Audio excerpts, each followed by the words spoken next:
All right, so welcome back to the Rhode Island National Guard podcast. I am your host, Major Mark Inche, now hosted also by Staff Sergeant Rajsombath, who to this point has been the magic behind the cameras. And we're joined today by our guest. Wait, am I supposed to introduce myself? It helps. Yeah. It helps. Okay. You haven't seen any of these, have you? No, I fast forward to the. Ouch. Right to the heart. I know who it is that you guys are interviewing, so I'm like, skip. Okay. Do you want to redo it? Do you want me to? No, we're gonna roll. Okay, Sergeant Rodrigues. Yep, Sergeant Alexia Rodrigues, a recruiter here in the Rhode Island National Guard, who recently won Miss Rhode Island. Our very own Miss Rhode Island. Yes. They have the tiara here. I do. Can we see it? Can we see it? Can we Yeah. have it? It looks like it's in an armored case. We definitely want to see this. Is it like made of like silver? Honestly, don't know. Do you want to wear it? No, I'm not gonna wear it. Oh, come on, man. You look smashing. This is legit. This is a legit tiara. Wow. That's got way more heft than I thought it was going to have. A lot of weight, a lot of bobby pins. It might actually be silver. It's certainly not tin or pewter or any other light metal. That's It's legit. like, for sure, got some heft to it. Congratulations. It's a really big deal. How long have you been chasing the title? About 8 years. Okay, that's a long journey. Very long. Tell us a little bit about that. So I started competing when I was 16, simply because I'm stubborn. My family told me that I would never be able to do pageants because I was shy and a tomboy. And they're like, absolutely not. You would never be caught dead on stage in a dress. And I just wanted to prove them wrong. So I competed and I did horribly. I fell on stage. I could not look anyone in the eye. I think I forgot my own name actually when I introduced myself. So it did not go great, but I met amazing people. And so I kept coming back and competing. And eventually, I guess I got good at it because I won. So I must have done something right. But 8 years of a lot of practice and a lot of growth. If you were so far removed from ever competing in a pageant, how were you guys even talking about it? Were they just teasing you about being a tomboy? And No, so I got a letter in the mail because I went to the same high school that Olivia Copel graduated from. So the Miss Rhode Island Teen USA pageant started recruiting out of my high school. They were like, won one. I mean, there must be more of them, right? And the letter came and my parents opened it and everyone just started laughing. So I was like, all right, I'm going to show you. And I did not show them. Okay. They had a right to laugh. So they were proven right the first time. Yeah, they were definitely proven right. What high school is that? Bayview Academy. Ah, okay. All right. Some pieces are now coming together. For those listeners who are not in Rhode Island, Bayview is a very high-end, all-women's Catholic school here in Rhode Island. Mm-hmm. So you were still in high school. So you were 17? 16. 16. Mm-hmm. Okay. I just turned 16. Didn't go well. You forgot your name. Yes. Okay. Did horribly. Was that a competition for Miss Teen Rhode Island at that point? Yes. Okay. What's the age bracket for that? I believe it's 14 to 19, Okay. if I'm correct, because that was the USA system. Okay. And then I got recruited to do the America system, which is what I have my title in currently.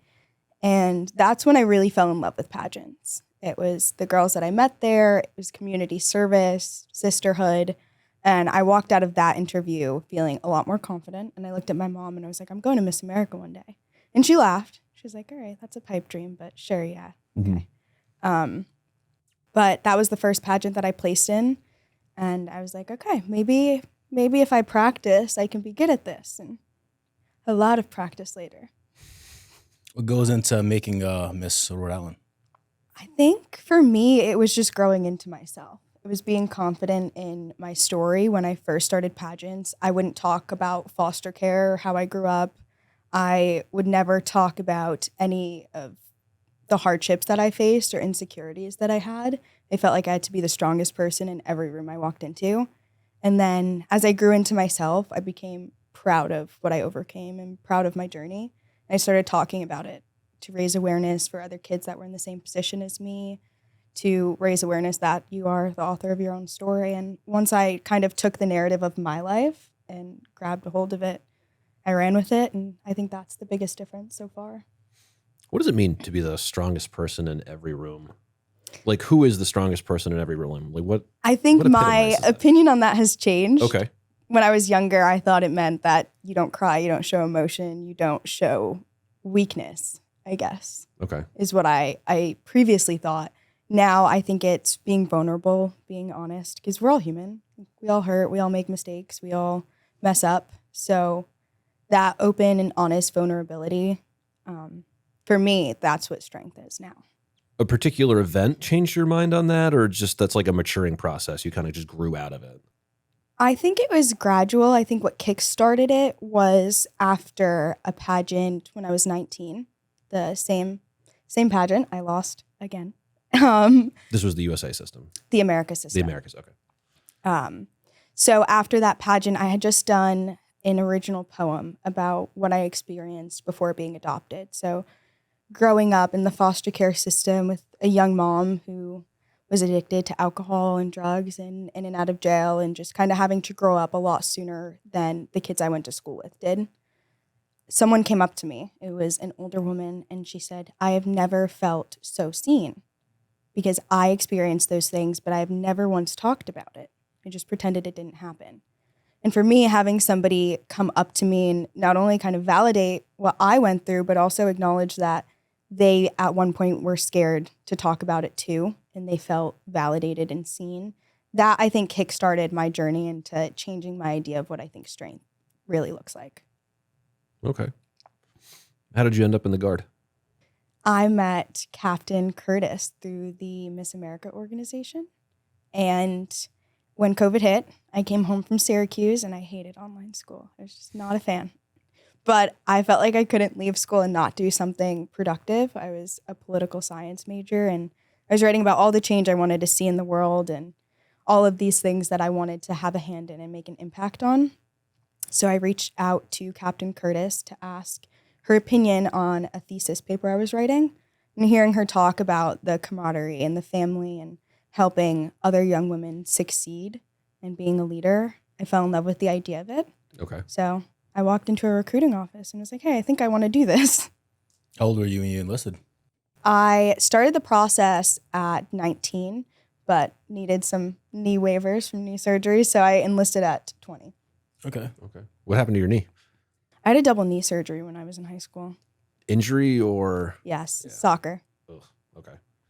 They called me the Bulldog, which is probably why I needed 2 knee surgeries. I thought it was a lot bigger than I was.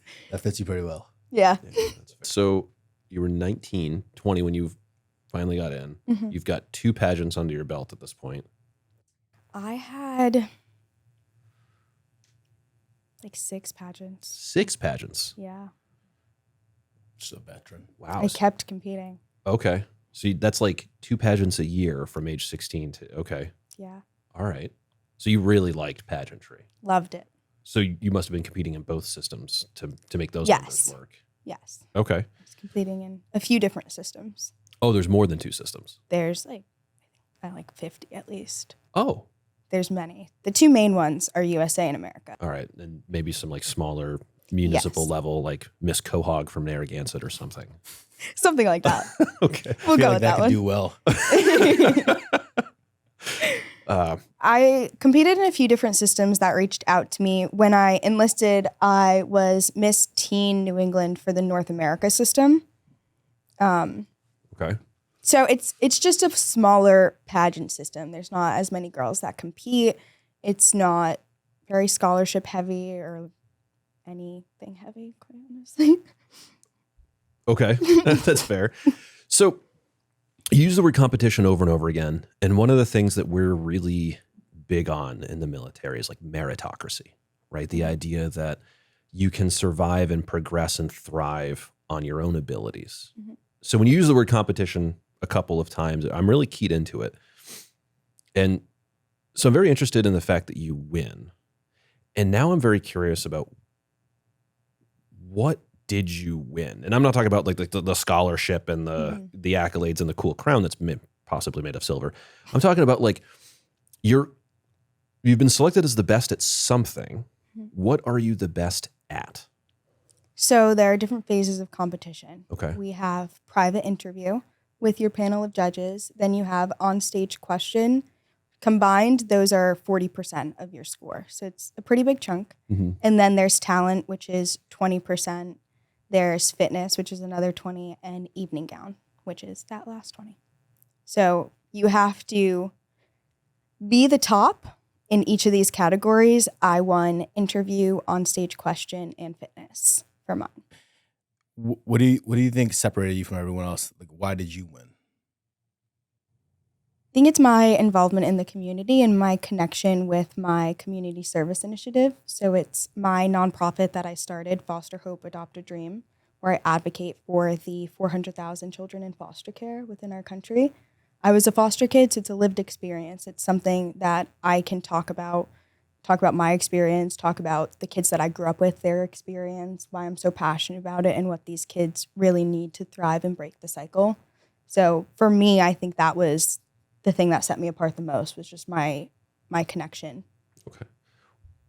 I wasn't a foster kid, so I don't have that lived experience. What do they need to thrive and break this? And first off, break what cycle? And then, like, what do they need? Yes. Like, what does our foster care system need to be better?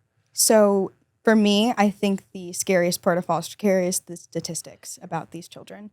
So I'm one of 27% of foster kids that will ever be adopted, meaning most kids will age out of foster care. And once they age out, 50% will either become incarcerated, homeless, or they will become addicted to drugs, as well as 1 in 4 foster children will be diagnosed with PTSD, which interestingly enough is more than war veterans.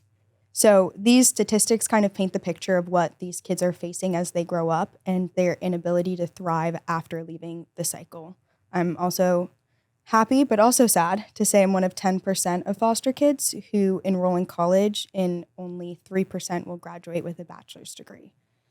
So for me, yeah, it's very scary statistics. I think for me, that's the best way to explain it to somebody else, is that these kids are dealt such a bad hand and they receive no help once they turn 18. After that, they're on their own. So for me, it's a 3-prong approach. It's scholarships. So right now I'm reaching out to local businesses to provide scholarships for foster kids within Rhode Island to go to schools within our state and receive higher education. I do a mentorship program where I go and I talk to foster kids. I tell them about my experience and I listen to theirs, more importantly. A lot of times they feel like nobody really listens to what they have to say. They don't have a say in where they end up or what happens with their life. That's up to a judge or a social worker, and their voice is often silenced. I know I didn't get a say for years in what happened with my life, and it made an already inhumane process feel even more isolating. So with that and representation as well, I have a children's book coming out in the fall called The Somewhere Kid that's going to be distributed to all elementary schools around Rhode Island. And it follows a kid through foster care feeling like he always has somewhere he has to be, but not a place where he really belongs until he finds his forever family. And for me, it's just making them feel like they're seen and heard and valued, but also that they have the power to make it out of this system, to write their own story, and that somebody will always be in their corner to help them do that. Can you peel back another layer for me? Because I just am so ignorant in all of this. What is going on that would result in such the statistics that you say? Like, if 50% of your participants are suffering that badly at the end of that process, what is happening inside that world? I think it's a combination of things. I mean, the social workers are wonderful. I still talk to my social worker, but they're underpaid and they're overworked. There's only so much that they can do. They don't have the ability to have that undivided attention with each child. Also, there are a lot of states where these kids just get pushed through a system. I will say I know my siblings and me were very fortunate within Rhode Island to be seen and have great people behind us, which is why we all got adopted. But I hear stories from kids all over the country, and it's so disheartening because they just get pushed through schools. They move from school to school, never making that connection with friends or teachers where people can know them and know when they're not okay. Well, they need help. They need to see a therapist, or they need to see a doctor. They need one-on-one support. They're never in one place long enough for people to know them enough to know these things about them. I think that's the biggest factor. Also, a lack of support system, right? When you're going in and out of foster care and in and out of your biological family where the main reason you've entered foster care is because of addiction or neglect. And that's all you grow up knowing. That's your only constant. That's what you think normalcy is. So how are you supposed to know right from wrong when that's what the adults around you are showing you? Okay. Why are they getting moved so often? I was moved quite frequently. My opinion on it is that DCYF's primary mission, or so it seems to be, is reunification between children and their biological families, which sometimes is the right move. Mm-hmm. I know for me and my siblings, it wasn't, unfortunately, but I always felt like we never had the opportunity to say that, to say this is not where we feel safe or comfortable or happy. And I was the oldest of my siblings, and I was the last one to get adopted. So fortunately, my younger siblings didn't experience it for as long as I did. And I was fortunate to have what I call my Hannah Montana life, where my foster family who adopted me gave me the most amazing life they could. When I was with them, I truly did have an amazing childhood. Okay. But that's where the imposter syndrome kind of kicked in. And I was fortunate enough to have a support system that noticed those things as I grew up. So based on the statistics you've already quoted, I already know this isn't the case, but I guess I just don't know why. Like, why is it that more kids aren't adopted by their foster parents? Like, to me, that just seems like the natural progression, that you would get placed with a family, families would fall in love with the kid, bada bing, bada boom, instant family, right? That is what happens a lot, but there's a lot of red tape. So my foster parents, who are the only parents I've ever called mom and dad, but they started the process when I was about 3 years old, and I didn't get adopted till I was 7. And it was just a back and forth legal battle the whole time. Got it. Being able to convince the courts that it was the right decision for myself, and having my biological parents sign away their rights, because they still do have to do that. And that was, in my case at least, not something that they were willing to do. Okay. So that's often the most prominent problem. And are you with your biological siblings still, or? So I still see them. Okay. It's a very complicated family tree, but my younger sister was adopted by my adopted dad's sister.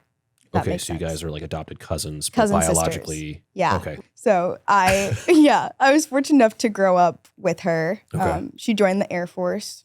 Nobody's Actually. Perfect. Yeah, I know, traitor, right? But she just got married last year. She's living her best life, and I was really fortunate. But most siblings are split up. Okay. I'm sorry. Like, this is getting fairly emotional for me. I have a 2-year-old daughter. Mm-hmm. And just like the very idea of her not having parents that love her, like the idea of being, kills me. Absolutely kills me. I'm really glad that you found a family that, to me, just makes sense that they would fall in love with their foster daughter and want to keep her. And to me, that's just like the most normal thing in the world. Like, I look at my daughter and all her little friends, all her friends are the same age. And I'm like, I can't imagine sending any of them back. Be like, nah, not this one. Give me another. Like, I can't even begin to imagine. They're all just perfect little humans. I don't know. Hit the dad button, Incze. I can't help it. Breaking on camera. What is going on? my How do we God. fix this? I can't help it. They're just so, like, they're just pure little. Yeah. I mean, sometimes they're feral animals. Don't get me They wrong. are. Like, you turn around for half a second, they're naked, they're greased up in something, and they're running around the house. Yep. You're like, holy cow, where did you even find grease? I don't keep grease in the house. There's no larder here. But anyway, yeah. So I'm really glad that you found your family. I think it's awesome that you would graduate or thrive or survive that system and then turn around and say, you know what, I got to make this better for everyone else behind me. I think that's the best possible attitude after surviving something. Thank you. It sounds like obviously the passion's carrying through. You got Incze reacting strongly. I think I'm making assumptions, and obviously correct me, but is because you had the strongest mission and the passion. Is that why you think you were chosen as Miss Rhode Island, or? I think that was it. It also 8 years of practice. Yeah, right? you're So OG. Yeah. at this point, I know the organization. I know what I need to fix from the year before, and it was a combination of things, but I truly feel that's what set me apart the most, is that I not only was passionate about what I was advocating for, but I had a plan of action. Like, I knew what I was going to do, whether I won the title or not. And I said that in my interview. It's like, I would love to be your next Miss Rhode Island, but with or without this title, I'm going to continue to enact my plan and make sure that these kids are taken care of.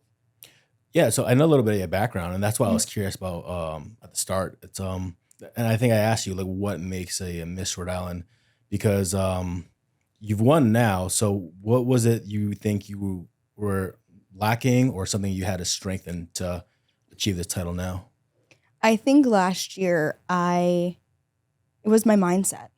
That's what was the difference between last year and this year. Was I knew I wanted it and I knew why I wanted it, but I don't think I thought I deserved it. And I thought I needed it to accomplish what I wanted to do for these kids and this community. And this year I kind of went in knowing who I was, knowing what I had to offer, and saying, yeah, it would be great after 8 years to accomplish this and go to Miss America. But at the end of the day, as amazing as this title is, it doesn't define me, and I don't need it to make an impact. So did you come in more confident, like power pose, arms out? Yeah. Like you just more our confident? power pose is more of like a okay. both hands on hip. That's our power pose. But yeah. I just view on a Shark Tank, they just stick their arms out. They're like, I'm taking up space. You're going to see Terry now in every meeting. Oh, I think you need to compete next year for Miss I America. made myself a meme. I want to see this. No, I think, and I'm sure you know this, we just haven't explicitly keyed this up, but I think there's like an element of tenacity that shouldn't be understated. It's really easy to like try something once and perform very poorly and just immediately say, no, this isn't for me. It's also, even people who overcome that initial hurdle, it's common to try this 3, 4, 5 times and still not come out ahead and say, okay, I'm not good. This isn't what I'm naturally good at. Maybe they get frustrated, whatever, but they don't take away the actual lessons they need to learn. Like they're not progressing the skill. They're just trying the same thing over and over again. It sounds like 8 years and 15 attempts, 14 pageants. Something, I lost count. Something Okay. like that. I was sticking with the 2 per year. I docked you a year of Cuba. Yes. But somewhere in like that 14 to 16 range. But obviously you were still iterating on the actual skills. You weren't just like presumably trying the same thing over and over again. Yes. I don't remember if you, I know your office was kind of set back in Cuba, but even in It was Cuba, better for everyone's mental health that I wasn't. Yeah. even in the office in Cuba, I had everyone asking me pageant questions, and I would have the Miss America pageant up on one of my like monitors as I was doing my Excel sheets and having everyone listen to the kind of questions that they got asked and how to help critique me. Okay. So even then I was prepping, and I would Okay. walk up and down the chews in my pageant heels. So I totally practicing. missed that. I did not pick up. I did pick up on when you were helping Lieutenant Religio, now Lieutenant Dextrator, prep for her bodybuilding competition. Yes. And I was like, okay, who can teach her how to walk? Well, there's only one person qualified to teach another woman how to walk.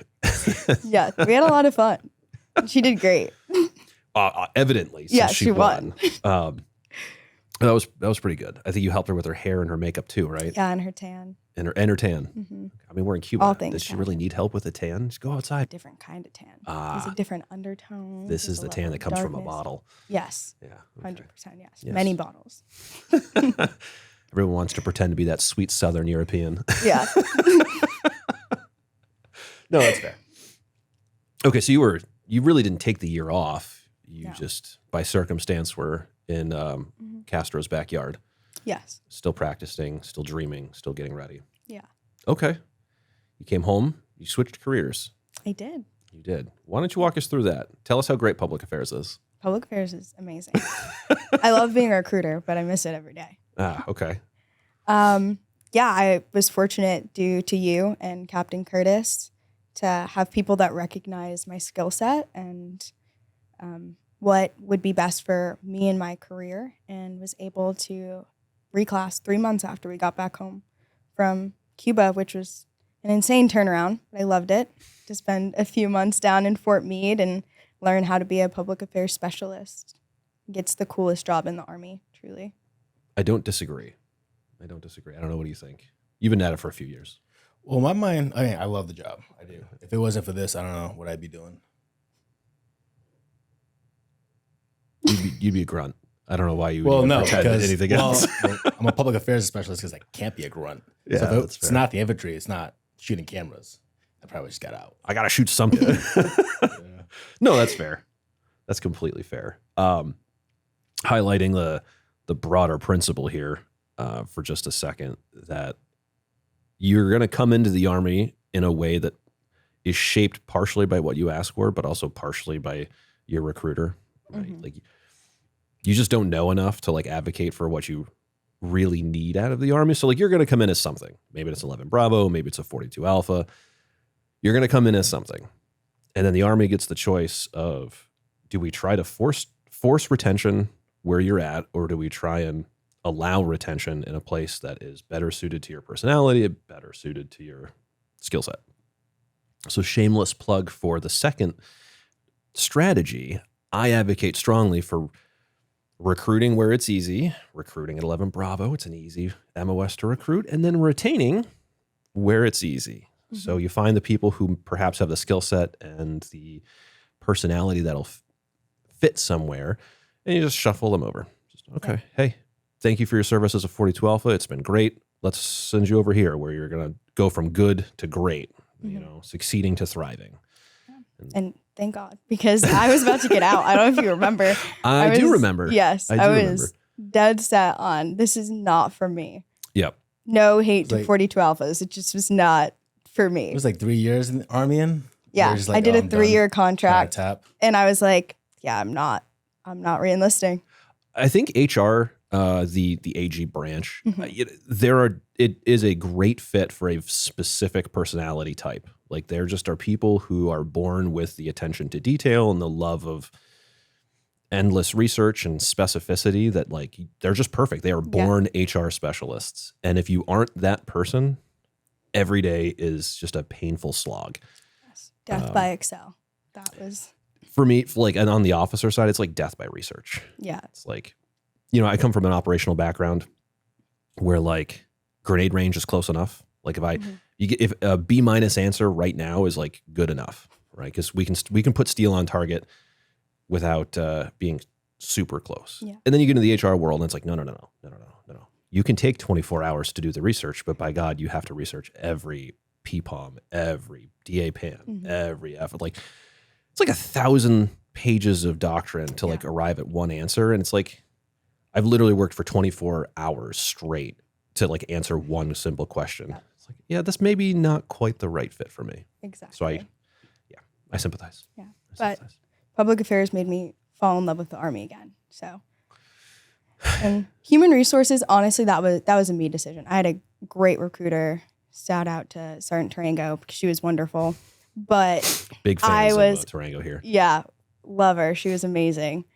She's the reason that I decided to put in my recruiting application, actually. Oh, no kidding. Yeah, she followed me throughout my whole career. Like, she's been there for me every step of the way. So it's like, I want to maybe do this for other soldiers. That would be great. But I was just stubborn. I didn't want to wait. I had waited for knee waivers and all these other things to get in. So I went up there, and I wanted to be field artillery. Like, I was dead set. I was like, I'm going to be 13 Juliet. Why I thought that? Good question. I have no clue. 2 words. Captain Curtis. Yeah. And I saw them go, like, I went to Vermont with them to watch them shoot. Okay. Like, this is the coolest thing ever. And I'm 5 feet tall. I was not going to be loading the cannons. That just did not seem physically possible. That's fair. So I was like, next best thing, 13 Juliet. There we go. And they didn't have any dates within the next few months. So I was like, okay, next cool thing, 31 Bravo. Again, what my thought process here was, I have absolutely no idea. But didn't have any dates there either. So I was like, okay, what ships out? No dates for 31 Bravo. It was like, holy cow, 5 months away. And I was like, I just don't want to wait another 5 months. I've already waited 8 months to get in. Yeah, that's fair. So I was like, what ships out the soonest? And they were like, 42 Alpha. I was like, I have no clue what that is. Sign me up. Hey, agency, I like it. Yeah. Yeah, no, I that's was fair. out 2 weeks later, and after leaving and signing, I was like, oh, human resources. Maybe I It's- should have taken a step back, but No, that's funny. it worked. So now you're a recruiter Yes. and you are putting humans into the Guard. Yes. Why? That is the $1 million question. Because I needed a job. No, I had a great job working in marketing for recruiting and retention. I loved it. I think it was a few things. I mean, when I started, I remember telling you guys, I was like, "We'll never be a recruiter. They're not going to catch me. They're not going to do it." Yeah, I definitely remember that conversation. Yeah, it was in here actually. I think. I I was think, already convinced in my mind you're gonna be a recruiter. I know It you just- were. it And just- I was like, just no, stars I'm made not. sense to me. we both were because that pipeline is, we've observed it a few more years than you have. I was sad. I was like, no, they're not going to get me. But after a while, I started to see through RSP the impact that being in the Guard had on so many of these kids. Where for me, it wasn't that I needed the Guard; it was that I wanted the Guard. Mhm. But for a lot of these kids, they needed the Guard, whether it was to give them stability or their second family or a way to receive higher education. And seeing how grateful they were and how driven they were, I was like, okay, I want to do this. I want to help change other kids' lives. I want to be the support system that they need. I don't know if on a conscious level or subconscious level, Captain Curtis definitely played impact to you, probably enlisting, right? Oh, she was the reason I enlisted. So now that you're in a position where you are now, have you consciously thought about how you being Miss Rhode Island and then being uniform impacts people possibly joining, or? I don't think I realized how big of a deal it would be until after I won, Mhm. quite honestly. Fun fact, I'm the first actively serving Miss Rhode Island because Captain Curtis was Miss Rhode Island before she enlisted, and so was Colonel Berlinger. They enlisted after giving up their titles.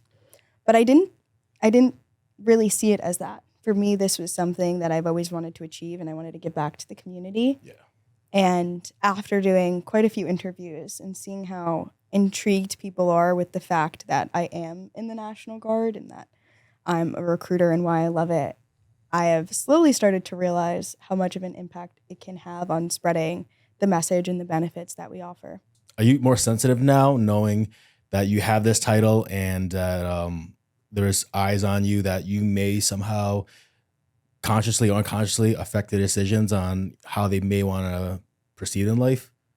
I definitely take a bit more of a pause. Yeah, I know it's a heavy Before- question. I know it's a heavy Yeah, question. I'm I not trying to- definitely take a few more seconds to Yeah. think out my answer or interaction with people now, more so Right. than I would before winning the title. Mhm. But for the most part, I just am who I am. There are things that I love about the Guard. It's the reason that I stayed, that I re-enlisted, and I am a recruiter now. So for me, I sell myself. I tell them why I stayed, why I love it. I'm not necessarily going to hound you with, well, you can get this and this and this. It's, well, this is how it changed my life. And if you want to know more information, I'm here to answer that for you. But at the end of the day, that's a decision they need to make because it's a pretty big decision. Have you had more people hitting you up on socials to yes. sign up? Nice. Yes. So next you can compete for best recruiter as you blow numbers through the roof. Hopefully. I'd like to see that. Hopefully that'll be the next year's thing. Speaking of the best, though, I was listening, and obviously I'm usually behind the camera, and so we're filming Sergeant Naylor, who won #1 recruiter of the year of the entire National Guard. Mm-hmm. He talked about it's not just a job for him; it's like he's obsessed. Like he's mission driven. Like he's putting in extra hours. And then when you were talking about all your previous pageants, I'm picturing you kind of like the cage fighter who's like he's just got done with his shift. Now he's in the match. He's on the mats. He's practicing. You've got like 14 competitions in your belt, and you're deployed to Gitmo, and you're still doing your walks, your rehearsals, just like that cage fighter. And I'm like, oh, you won because like you have this level of obsession. Like you're not just like, hey, I'm gonna like try my best. Like I'm gonna cram the night before. No. What are your thoughts on that and like what it takes to be a winner? I think I would frame it more as resiliency over obsession.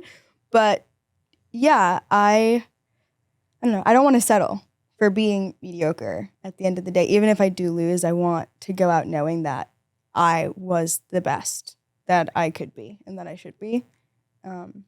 So for me, I never really felt like I was the best version of myself leaving that stage. And I just kept coming back until I was.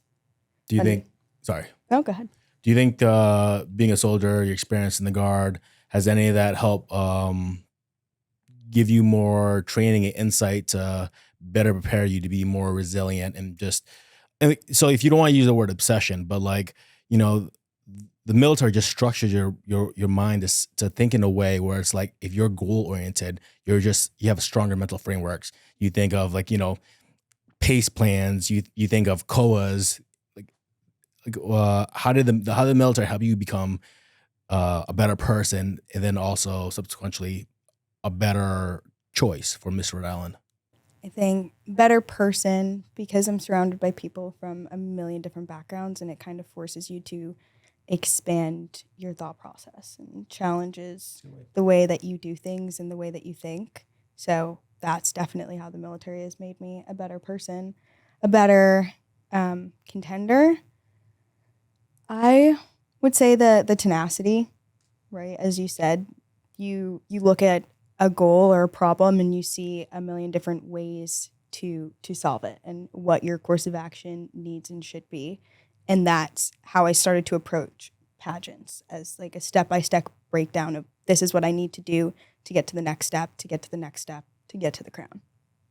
Yeah, I like that because in the military, I never thought of it consciously, but like you see a lot of good leaders and we've all had experiences of not so good leaders and you say, hey, I'm not going to do that next time.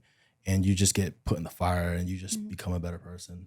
Exactly. Wasn't there something when you first came to the pad, you were like, I don't want to do it. I was like, go do it. You're like, no.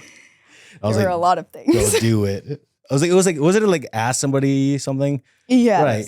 So like the military like, put you in a lot of positions just to like get out of your comfort zone, essentially, I think.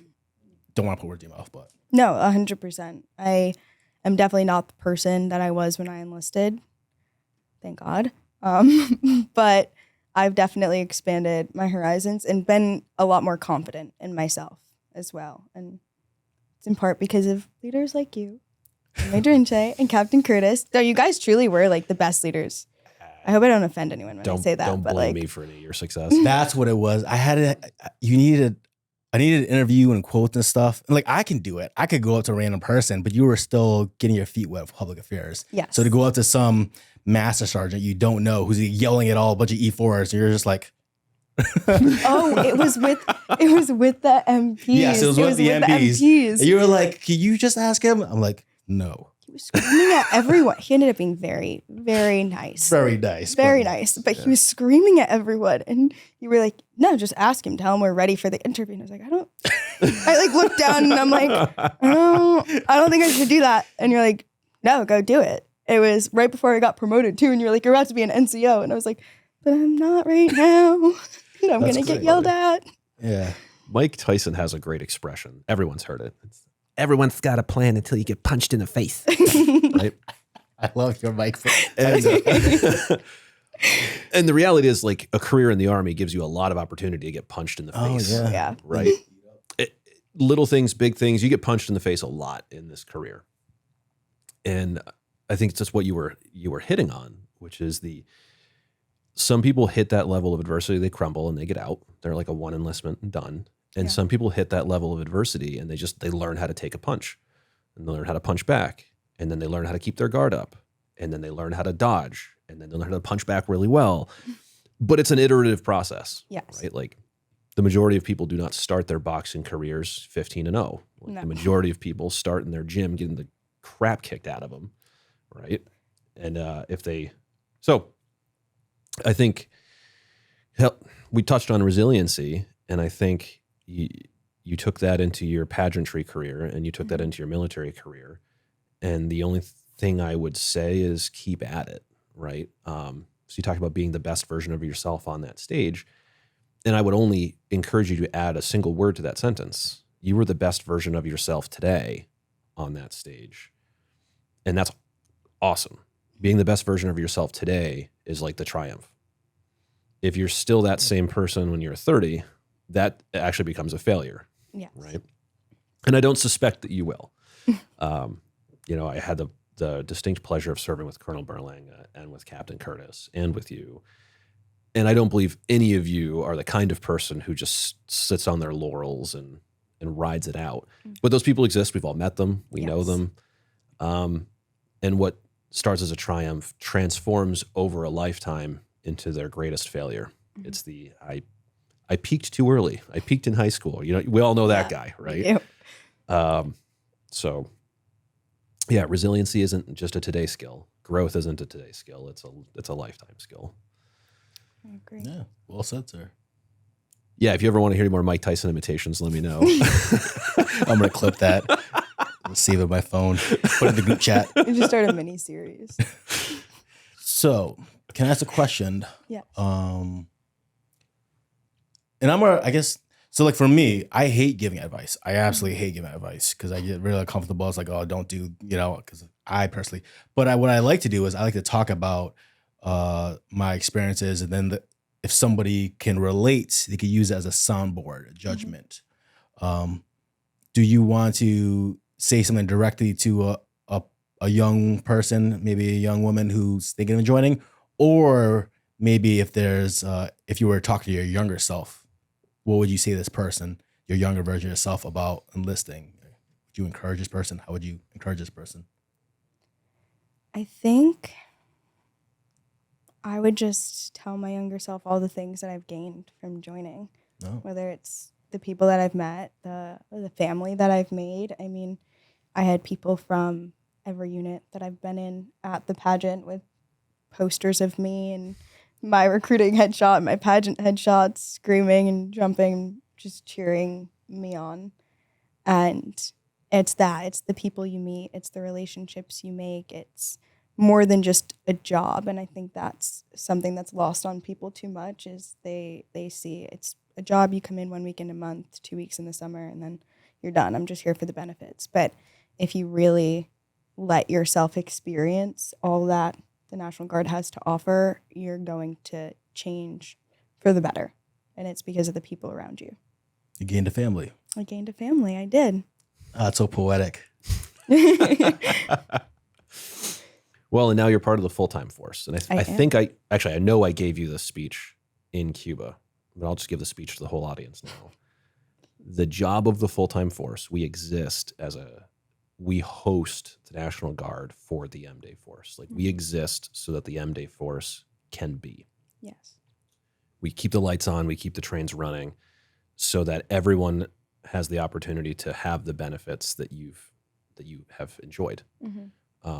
It's not our job to benefit from it anymore. We still do, right? But that's not why we exist. We exist to provide the National Guard to the M-Day force.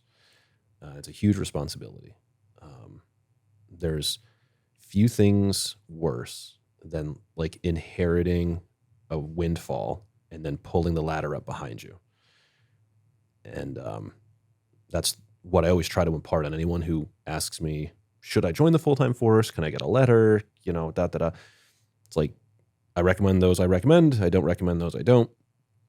But the value I always try to leave them with is like, do not pull the ladder up behind you. It is not the position to come in and enjoy the benefits and just like thrive in the joy of being a soldier 24 hours a day. It's like, no. We're here to do something. That's keep the lights on so that everyone has access to that benefit. I do a lot of preaching on this podcast. I don't want to call it preaching, sir. Philosophizing. Philosophizing. Yeah. Well, you said you hate giving advice, and I'm like, ooh, that's like all I do on this podcast. Well, I think this is probably why we're testing to balance it out, Get this old guy off of here. He's a preacher. So, Sergeant Rodrigues, obviously you relatively have just became a recruiter, but what's next for you? Drill sergeant school, sergeant major. What do you see? I'd love to see you in a campaign hat. That would be phenomenal. I'm just taking it one step at a time. Right now, I just want to be the best recruiter I can be, the best Miss Rhode Island I can be, and represent Rhode Island proudly. I'm Miss America, and come back and enlist the next generation of soldiers. So, one day at a time. Oh, Are you moving on to compete in the Miss America thing? Oh yeah, September. Okay. Yeah, Thing. that's like He said thing. it's a big part of it. Well, Yeah. I would like to display my ignorance proudly here, rather than pretend I know what the word actually is. I guess pageant would have been a good word there. The Miss America pageant. Miss America opportunity. Opportunity. Mm-hmm. Is that automatic? Like all 54 winners? Well, 50 winners, 54 winners? It's The territories compete for this? yes. Okay. Every state and territory. Okay. So do the 54 state and territory winners all automatically go to? Mhm. Okay. Yeah. So it's you have to win your state to go to the Miss America competition. Okay. How you prepping for that?